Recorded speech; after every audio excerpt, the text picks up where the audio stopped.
By the 19th century, Britain possessed the largest and most powerful navy in history. A force that dominated the world's oceans.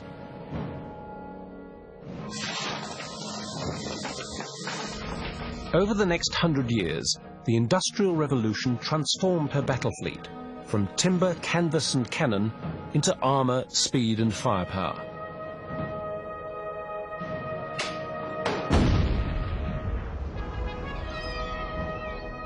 The battleship had evolved into the most complex and expensive machine in existence.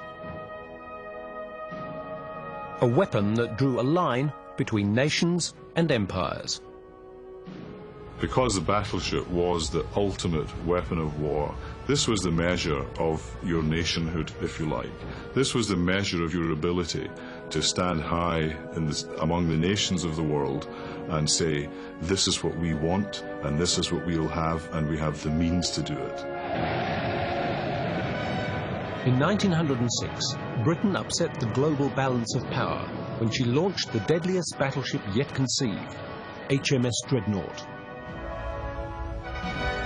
This first all-big-gun battleship triggered an epidemic of dreadnought fever that soon spread to the great navies of the world. Britain was now caught in a new arms race of her own making. A dramatic game of one-upmanship that would help push the world towards a global catastrophe, and the largest naval confrontation in history.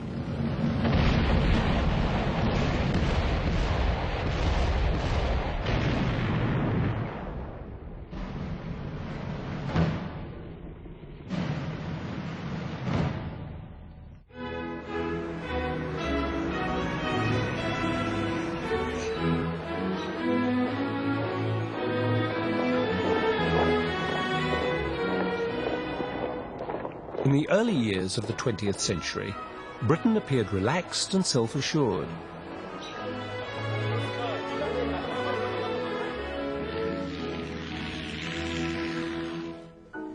The new monarch, King Edward, had inherited from his mother, Queen Victoria, an empire encompassing a quarter of the world. An empire that stood serene and unchallengeable, due largely to Britain's all-powerful fleet of battleships.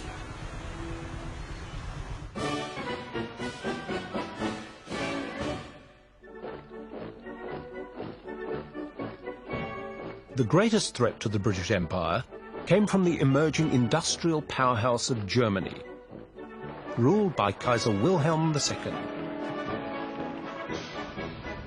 In less than a decade, the Kaiser assembled the second-largest battle fleet in the world and prepared his nation to challenge Britain's long-held dominance of the seas.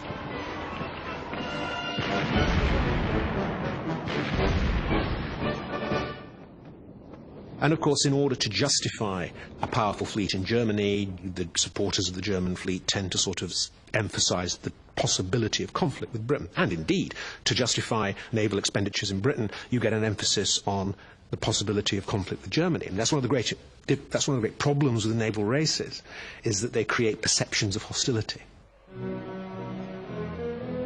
In late 1906, the cream of British society flocked to the naval dockyards at Portsmouth.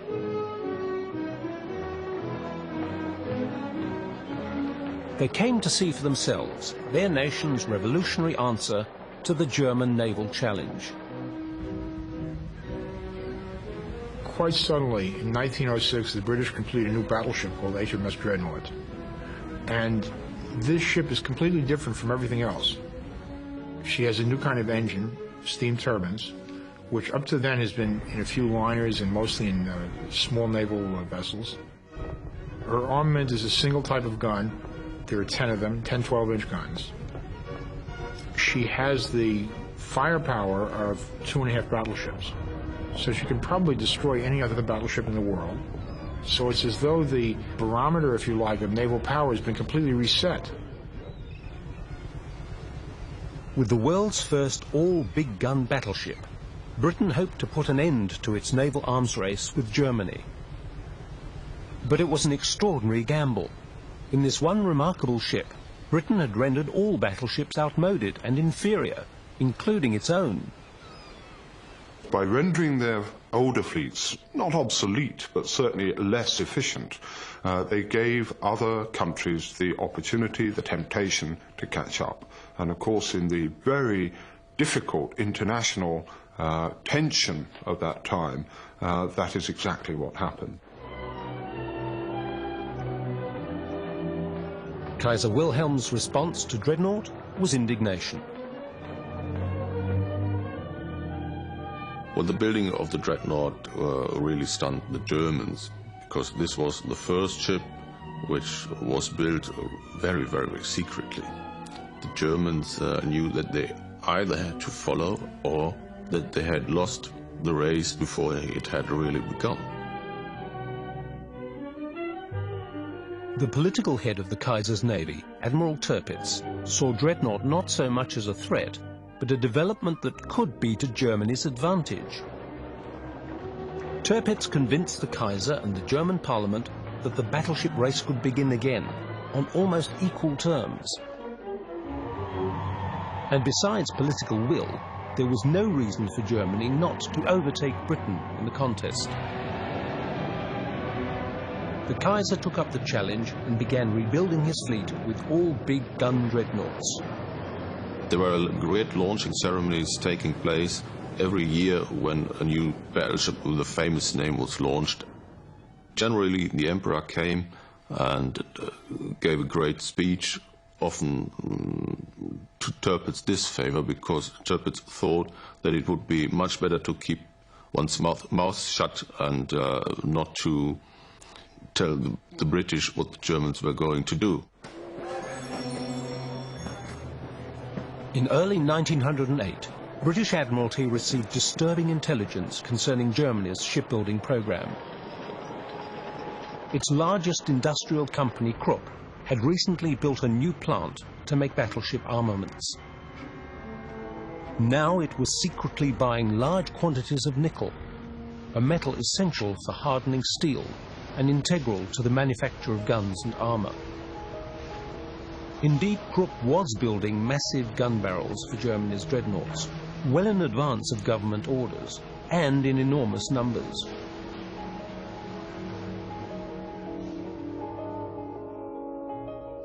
Britain's first Sea Lord, Admiral Jackie Fisher, warned his government Germany might be building more dreadnoughts than the Kaiser admitted to. But the Liberal government was hostile to Fisher's demand for increased funding to meet the challenge. Prime Minister Asquith had come to power promising to cut the naval budget in favour of social welfare. But Fisher's position strengthened when Germany's closest allies, Austria and Italy, joined the dreadnought race.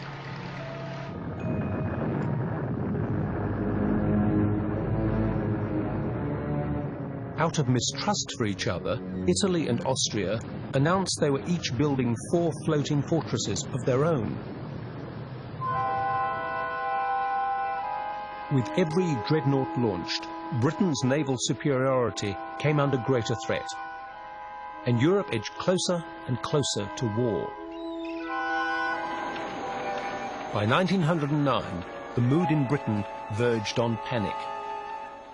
The rivalry with Germany created a situation where it was quite easy for politicians and publicists who wanted to sell newspapers to become paranoid. Public pressure ultimately forced the Asquith government to bow to Fisher's demands for an all-out assault on the German challenge. Fisher's objective is to break the back of the German challenge with an overwhelming response. Having raised the stakes with Dreadnought, his next objective was to break their challenge by going further. Not so much in quality this time as in quantity. And he persuaded the government through fair means and foul, mostly foul, to build 8 battleships in 1 year, something the Germans simply could not think about.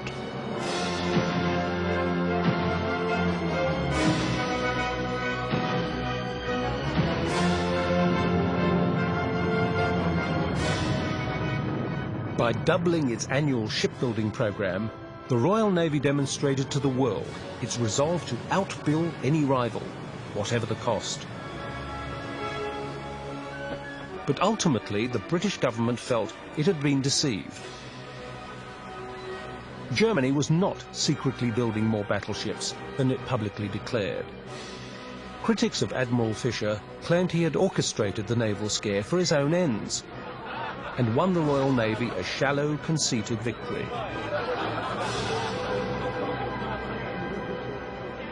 In fact, Fisher, in his secret writings, makes it clear he was quite confident that Britain had enough superiority. But in order to maintain the shipbuilding industry, in order to provide enough orders to keep this basic foundation of Britain's naval strength healthy, he connived at these rather unnecessary scares.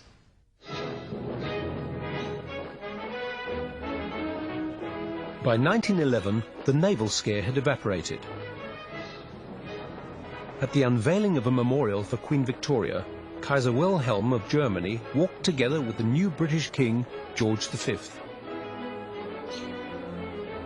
Both were Victoria's grandsons, and the event marked the thawing in the relationship between the rival empires. Months later, a young, dynamic politician, Winston Churchill, became Britain's first Lord of the Admiralty.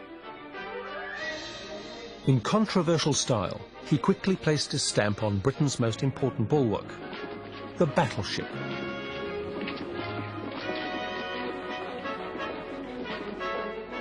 Churchill's most significant achievement was to encourage the design and building of the Queen Elizabeth class of super dreadnoughts, the most powerful battleships the world had seen. Their 8 15-inch guns would be the dominant naval weapons of the era, capable of firing 2,000-pound shells more than 13 miles.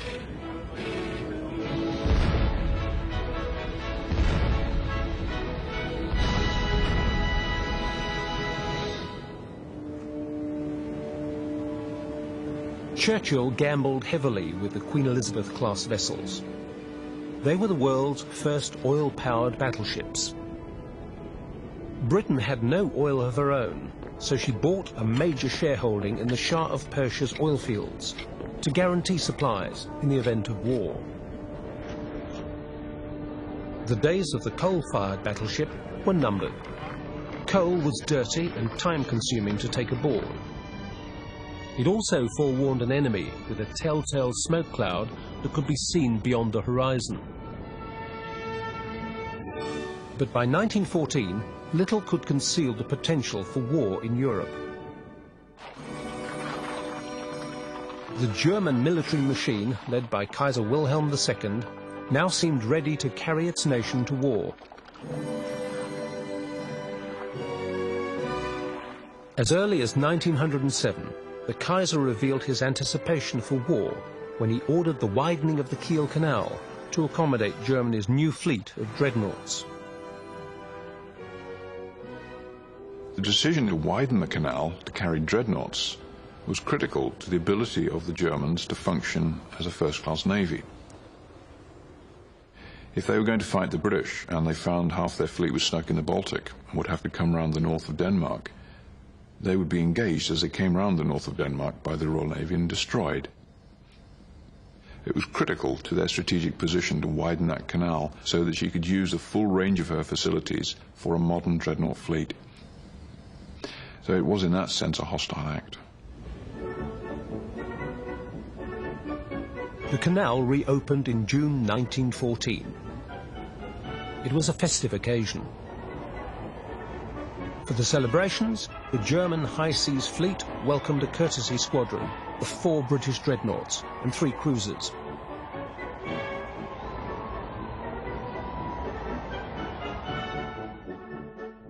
In mid-afternoon on Sunday the 28th of June, an urgent telegram reached the Kaiser's ship Hohenzollern.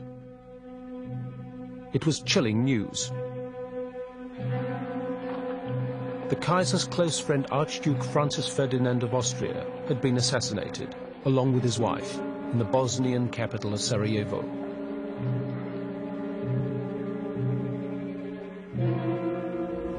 The festivities at Kiel ended abruptly. The ships of the Royal Navy sailed from German waters to take up their stations in the event of war. There was no hate against Germany, and within the German Naval Officer Corps there was no hate against the British. And when the British ships left the harbor of Kiel, they made the single, friends today, friends in future, friends forever.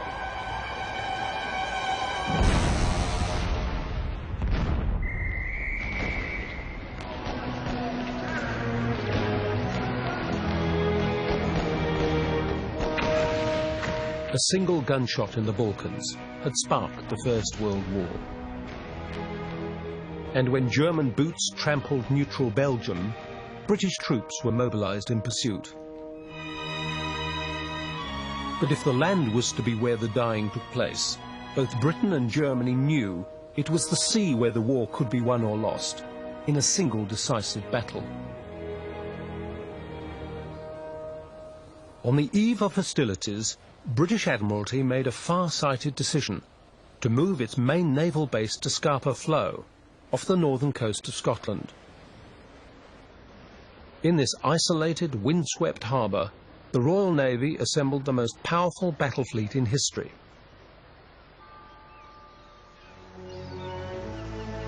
33 dreadnought battleships would spearhead its imposingly named Grand Fleet. 4 fast battle cruisers would act as scouts in advance of the battle fleet. This new class of capital ship was identical to battleships in firepower, but gained extra speed at the expense of armour protection. A designer vessel yet to be tested in war at sea. Scores of support vessels, submarines, torpedo craft, destroyers and cruisers would scout for and attack enemy ships, as well as screen their own capital ships in battle.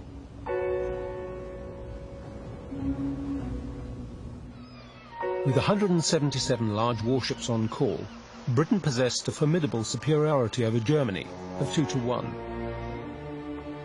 When war starts in 1914, no one really knows what a big naval battle will be like.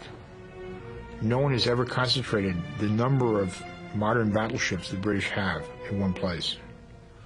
No one knows how well they can be controlled.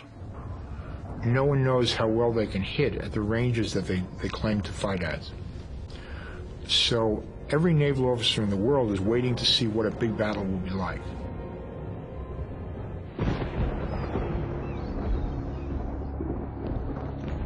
Winston Churchill's ultimate aim was to bring the German high seas fleet to battle and destroy it with his massive fleet of battleships and battlecruisers. But instead of enticing his enemy to sea with a close blockade of their coast, Churchill confounded Germany by ordering a distant blockade. The British immediately do what Tirpitz does not expect.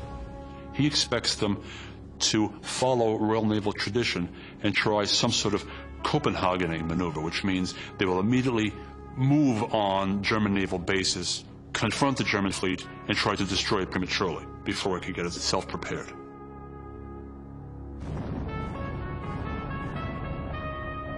They don't adopt that at all. Right? They pull away from the coast and set up a standoff blockade. Which means the next move is the German move. The Germans don't know what to do.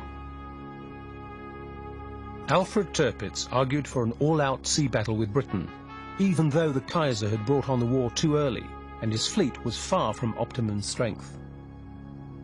He was not at all prepared for war, and he knew it. This is no illusion as far as he was concerned. Would he share that with the Reichstag? Certainly not. Would he share that with many of his lesser commanders? Certainly not. Germany's first blooding in the war at sea was to have an enormous impact on the Kaiser. As thousands of British troops set out across the English Channel to France, British Admiralty ordered a daring diversionary mission to ensure their safe passage. British light naval forces were dispatched to intercept enemy patrols near the German coast at Heligoland Bight. With their battleships still at anchor, a flotilla of German cruisers and destroyers fell unsupported into the British trap. Despite dreadful odds, their crews took the fight to the enemy.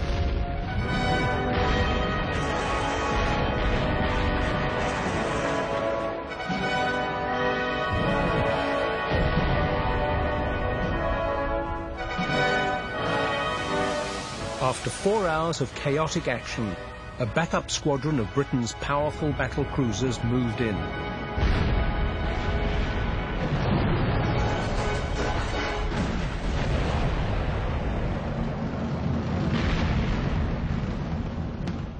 Three German light cruisers and a destroyer, along with 1,000 men, were lost in the encounter.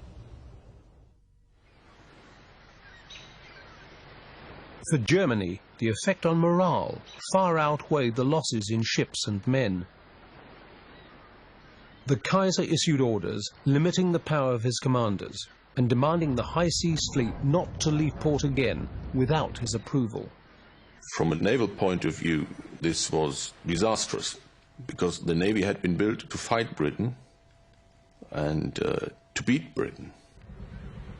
This was against their code of honor, and as well, it also helped to destroy the confidence of the people in the Navy. With the Kaiser as its supreme commander, the German High Seas Fleet appeared in serious trouble from the start.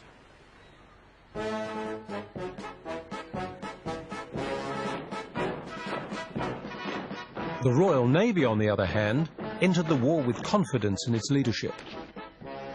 Commander of the High Seas Fleet, Sir John Jellicoe, was arguably Britain's most respected sea admiral. The commander of the battle cruiser squadron, the flamboyant Vice Admiral David Beatty, immediately became a national hero for his victory at Heligoland Bight. To Winston Churchill, Britain's magnificent dreadnoughts and their crews were the culminating manifestation of naval force in the history of the world.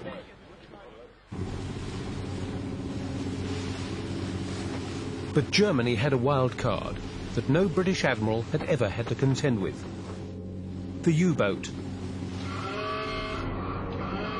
In the first months of the war, U-boats sank 5 British cruisers and 1 pre-dreadnought battleship.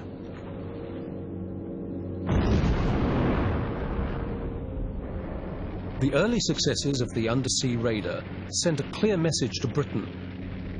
The combination of the U-boat and the torpedo could wreak havoc on her battle fleet.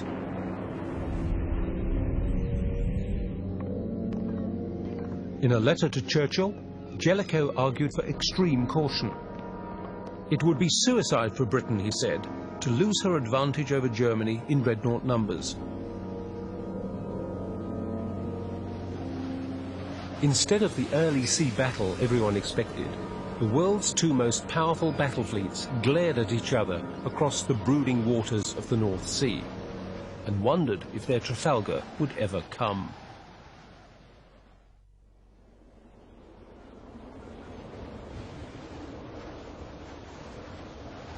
With his battleships grounded at Wilhelmshaven, the commander of the German fleet, Admiral von Ingenohl, devised a strategy to revive the morale of his crews and, more importantly, seriously dent Britain's naval superiority.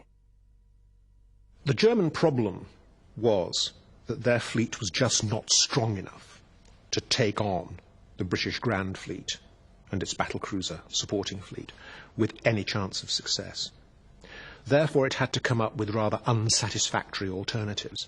And the least unsatisfactory alternative was to try to draw out a portion of that Grand Fleet, probably the battlecruiser fleet, which was operating increasingly autonomously out of its base in Rosyth, into a situation where it could trap the battlecruiser fleet and with its full strength sink it. This would be quite a shock for the British in morale terms, and it would also, particularly if it could be repeated, if the exercise could be repeated again, perhaps grind the British battle fleet down to a point where a full-scale battle was on the cards. And so the Germans begin their policy of sort of tweaking the lion's tail.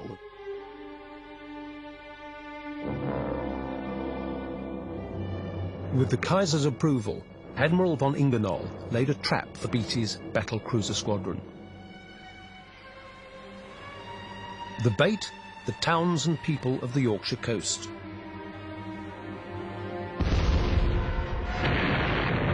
Audacious lightning strikes by Germany's battle cruisers brought the war to British soil for the first time.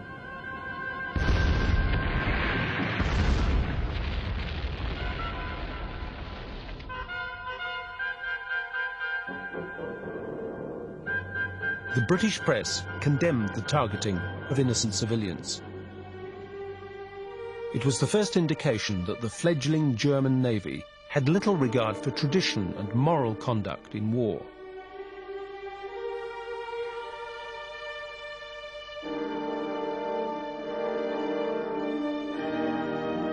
On their first two sorties, the coastal raiders achieved little, slipping away before the British warships arrived at the scene.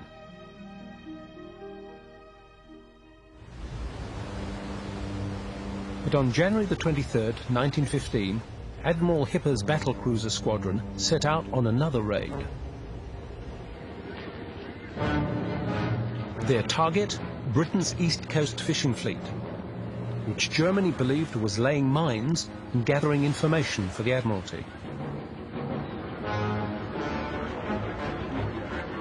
But the Royal Navy had no need for fishing trawlers for their intelligence. Unknown to Germany, Britain had in its possession a captured codebook and a network of radio direction-finding posts along the coast.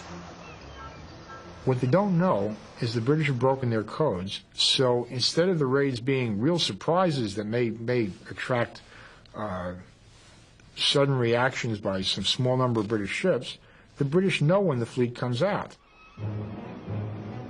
Vice Admiral Beatty's battle cruisers were ordered to sea to intercept the German raiders and bring them to battle. But what British intelligence failed to pick up was that Hipper would be supported by the entire German high seas fleet. The following day, Beatty intercepted Hipper's squadron at Dogger Bank. The Royal Navy had fallen into a German trap and faced certain defeat. Destroyers on both sides exchanged live fire. But rather than join in the battle, the German commander, Ingenohl, panicked. He ordered the high seas fleet to sail at full speed for home.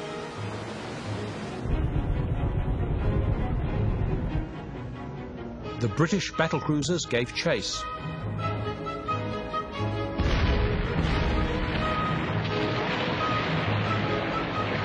Accurate German counterfire forced Beatty's flagship Lion to retire.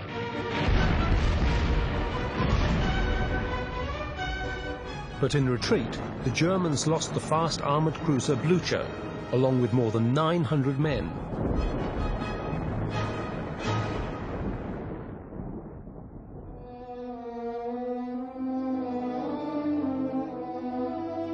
The Kaiser was furious over the debacle at Dogger Bank. He stood down his high seas commander for not engaging the British. Ironically, Admiral Ingenohl was merely following the Kaiser's order not to risk his beloved dreadnoughts.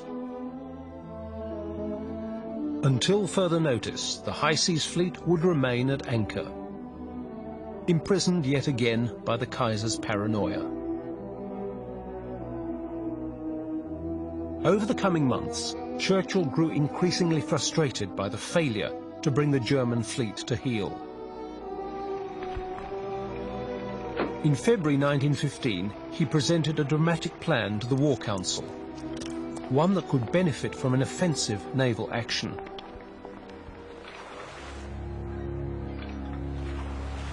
Weeks earlier, Turkey had strengthened Germany's cause by declaring war on the Allies as retribution for a century of bullying by Britain and Russia.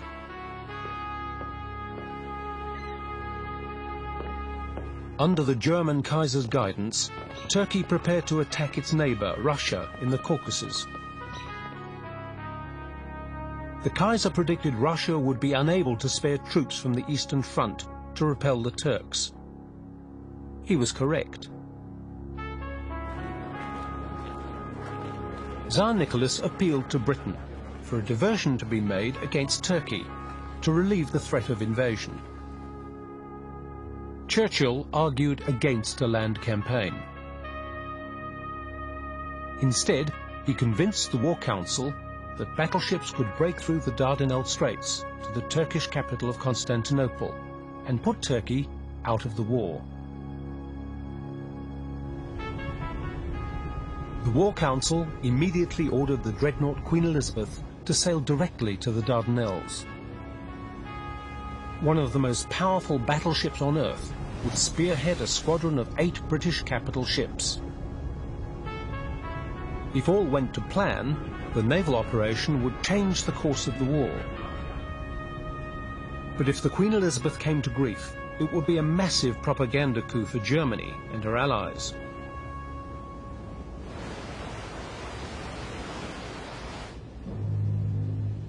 Four French battleships steamed out of Algiers to join the contingent. For the first time since Trafalgar, the warships of France and Britain rendezvoused for battle. But on this occasion, they were allies.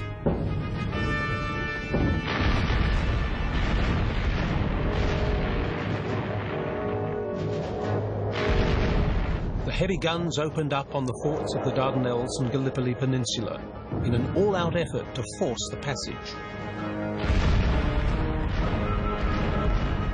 But after pounding the Turkish fortifications for a month, the campaign proved a failure. Finally, it was abandoned after more than a third of the Allied ships were sunk or damaged by mines and Turkish counterfire. 4 weeks later, the squadron was back at action stations, paving the way for the fateful land offensive at Gallipoli.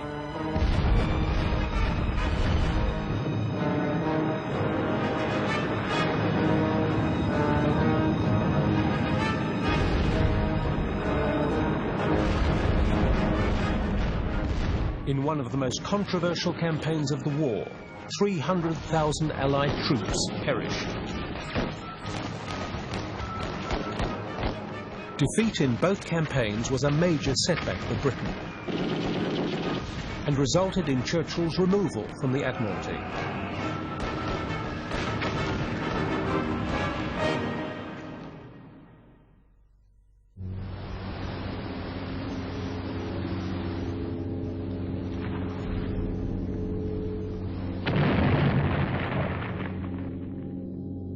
The appearance of long-range German U-boats in the Mediterranean brought new perils for Britain. After 2 warships were sunk, the Queen Elizabeth was recalled to home base. Still hoping for an all-out battle with Germany, Britain could not afford to sacrifice a single dreadnought to the marauding undersea raiders. Meanwhile, Germany's U-boat campaign had entered a new, more deadly phase. In retaliation for the British blockade of his country, Admiral Tirpitz convinced the Kaiser to declare the waters around the British Isles a war zone. Any ships met in this zone would be sunk without warning.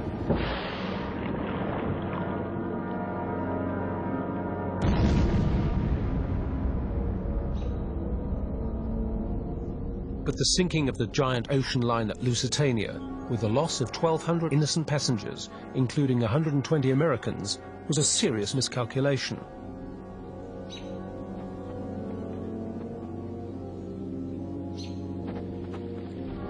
US President Woodrow Wilson pressured the Kaiser to cancel the U-boat campaign, with the threat that neutral America would enter the war against Germany. In frustration at the Kaiser's backdown, Admiral Tirpitz resigned. The architect of the German Navy had had enough. After the sinking of the Lusitania, the Germans more or less had to give up the campaign they had started in February 1915. For the Navy, this was a great disappointment because it had nothing to do It lay in the harbors of Wilhelmshaven and Kiel and began rusting. Everybody began losing confidence in the Navy. So when Admiral Scheer finally became Commander-in-Chief of the High Seas Fleet, he thought that it would be necessary to be more offensive in order to challenge at least part of the Grand Fleet and sink them and to show the flag in the North Sea. On May the 31st, 1916, the German High Seas Fleet, commanded by Admiral Scheer, put to sea.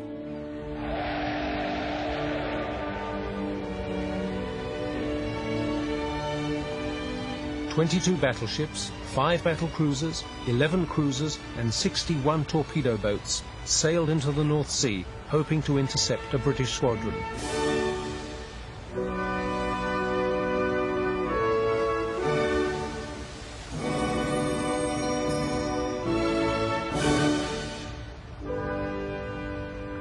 For 2 days, the fleet scoured the area, gathering intelligence.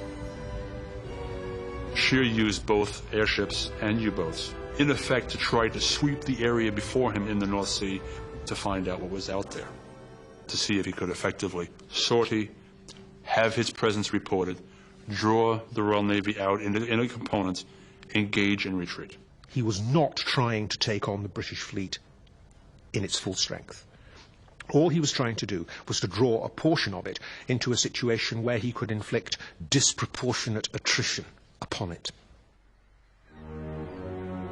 In the waters beyond Scapa Flow and Rosyth, German U-boats lay in ambush. If some of the British Grand Fleet could be enticed into the North Sea, the undersea raiders were ordered to sink as many dreadnoughts as possible. Unknown to Scheer, British Admiralty knew of the plan 2 weeks earlier. With the aid of the captured codebook, the Royal Navy had deciphered radio messages when the U-boats left for the patrol lines. On May 30th, another decoded message confirmed Scheer's plan to set sail the next morning. It was the moment Britain had been waiting for almost 2 years.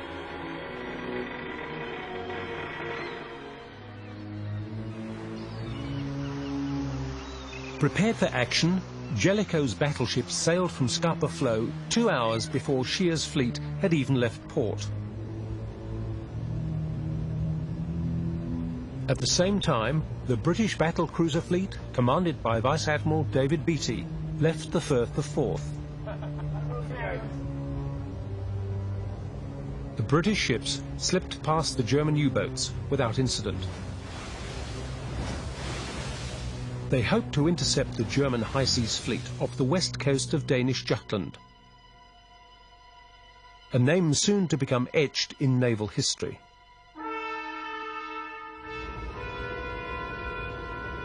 At 1447, Beatty ordered HMS Engadine to send up one of her seaplanes to reconnoitre. Half an hour later, the German fleet was sighted. It was the first time aircraft had ever been used in a fleet action. But its efforts were in vain. A radio message confirming the sighting never reached Beatty's flagship. The German battle fleet now knew the Royal Navy was in the vicinity. But was it a squadron or the entire British Grand Fleet?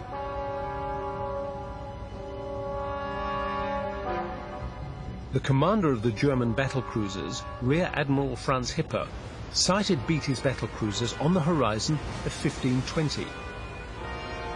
28 minutes later,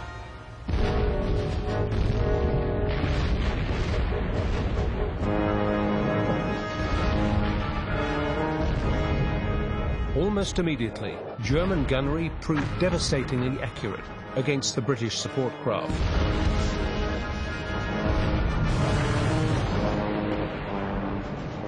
Then, in the space of half an hour, Beatty lost 2 of his 6 battle cruisers, Indefatigable and Queen Mary, with virtually all hands. Causing Admiral Beatty to make his famous comment, "There seems to be something wrong with our bloody ships today." There was. wasn't so much the ships themselves, it was the way they're handling their ammunition. Ammunition doors are kept open, charges are taken out of their fireproof cases, piled up. These are charges that have at each end an igniter, which means that the whole thing is a disaster waiting to happen.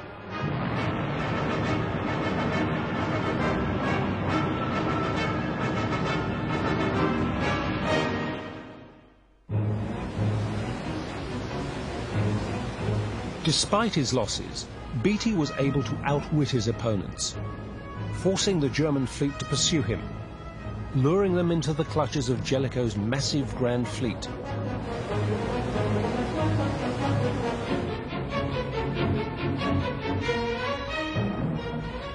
So he's come up against every German admiral's worst nightmare, a one-on-one with the Grand Fleet.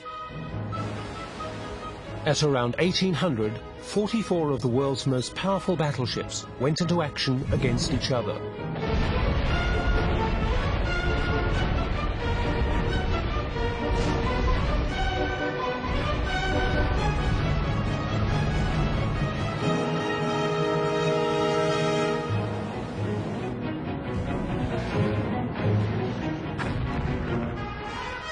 Countless support craft on both sides, cruisers, torpedo boats and destroyers, joined in the melee.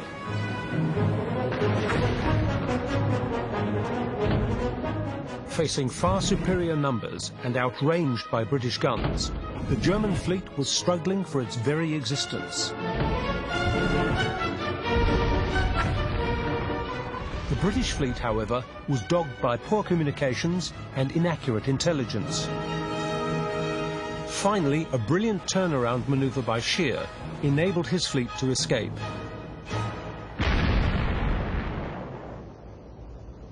Fearing mines and submarines, Jellicoe did not attempt pursuit.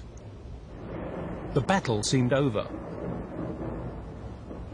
But half an hour later, Scheer made an extraordinary move. He puts up another hoist, and they do a battle turn around again, directly back at the Grand Fleet, which a lot of historians have called the suicide run. And his ships open up with everything they've got.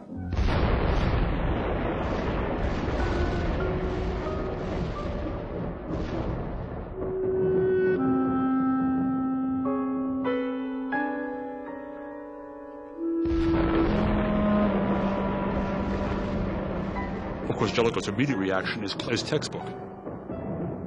He turns 2 points away from the onslaught. And all of his ships simultaneously open up. And there's this amazing barrage of firepower.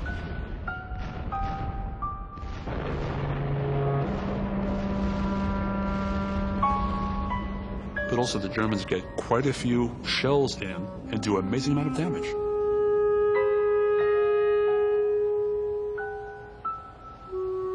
And then Scheer says, look, there are limits to even this. He orders his torpedo boats in close in. They laid down a spread of torpedoes. The last of the boats putting down a smoke screen. Scheer does another hoist for a 180-degree about turn. They go back about again, and they steam away from the Grand Fleet into the cordite smoke and under the cover of smoke and torpedoes. His ability to exert command and control on site, and his desire to keep Jellicoe off balance, and to keep Jellicoe reacting to him, may very well, in my estimation, have been the only thing that saved him.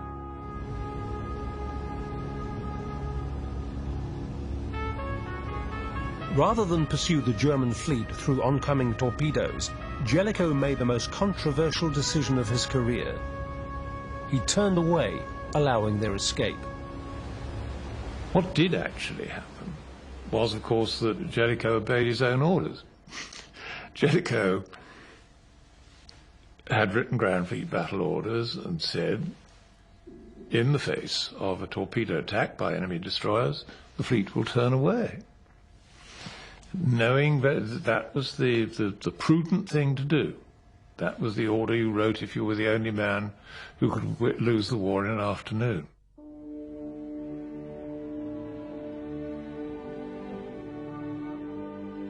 the German ships limped back into port, testifying to the ferocity of the battle.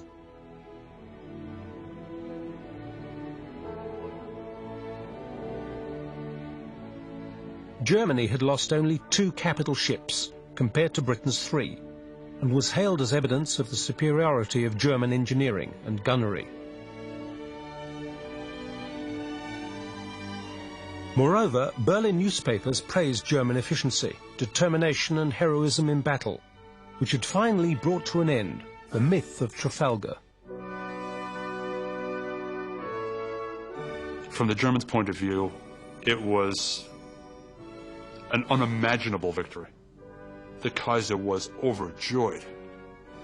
Of course, Scheer immediately gets the Blue Max, the Polar Merit, which is the highest military award that the German Empire can give. Only the most optimistic of them can possibly imagine, and Scheer does not, that this is a strategic victory. He's won tactically, but he knows he hasn't won strategically. In the first instance, the German communique on the battle was wholly dishonest. They managed to forget the largest of their own casualties, exaggerated the British casualties and claimed they'd won. But war and battle is not about casualties, it's about winning the battle and commanding the ground at the end. The Germans lost the battle. They lost the battle as soon as they realized they'd met the entire Grand Fleet. They ran away.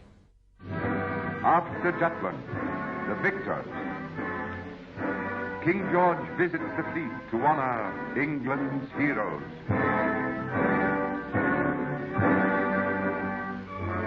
Overall, the British confirmed their superiority. Rather like Trafalgar, Jutland confirmed that the British ruled the seas, and the Germans only came out at sufferance and had to go home as soon as possible. And Britannia rules the waves.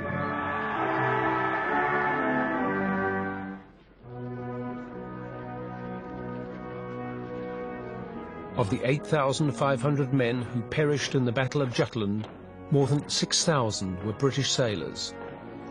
2,000 alone went down with the third battle cruiser lost, HMS Invincible.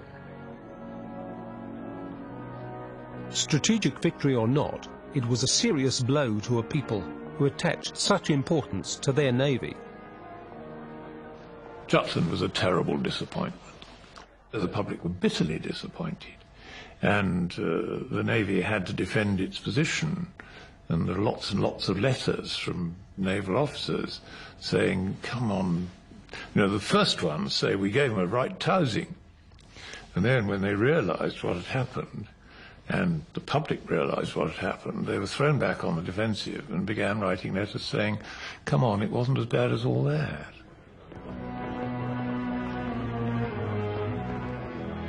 The government and the press immediately began searching for scapegoats. While Beatty and his battle cruisers had taken the brunt of the punishment, Jellicoe's battleships had returned to port without loss. Within the year, Beatty would replace Jellicoe as commander of the High Seas Fleet.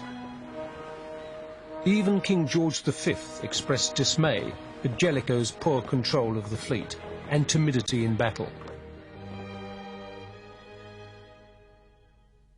Of course, Jellicoe takes an incredible barrage of abuse from his own people for not finishing Scheer when he had him, which I think is a vast underestimation of the German High Seas Fleet, of Reinhard Scheer, and also of the circumstances of the time. Jellicoe was a fine commander and a very, very able person. And to refight the battle on Monday morning, so to speak, is something that one should not do. Apart from the strategic consequences of the Battle of Jutland, it really represented the flower of British and German industrial output. The battleships spoke much of what these countries were capable of producing, and they were manned, of course, by the cream of British and German manhood. So to that extent, it was a clash long anticipated, but one which was destined to end very badly for a large number of people. Following the Battle of Jutland, Britain remained in control of the seas. But the clash of the great dreadnoughts had failed to bring a promised end to the conflict. Over the coming months, as the Great War engulfed the globe, Naval strategists on both sides would dream of another encounter between their massive fleets. But for the thousands of young sailors who had already perished, without hope of rescue or understanding of the issues, both glory and defeat lay in a cold, anonymous grave.